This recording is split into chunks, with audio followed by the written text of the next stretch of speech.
কেউ যদি কারো উপর জুলুম করে অপমান করার মাধ্যমে কিংবা অন্য কোন মাধ্যমে, আল্লাহর নবী বলেন ফালিয়াতাহাল্লালহু মিনহুল ইয়াওমা, সে যেন আজকেই তার ভাইয়ের কাছে ক্ষমা চেয়ে নেয়।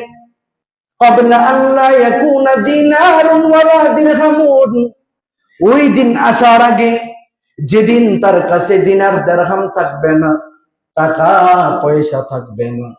ইন কানা লাহু আমালুন সালিহুন, যদি তার কাছে নেক আমল থাকে, উখিযা মিনহু বিকদরি মাজলামাতিহি, সে তাকে যে পরিমাণ কষ্ট দিয়েছে ঠিক এরকম তার থেকে আমল ছিনিয়ে নেওয়া হবে।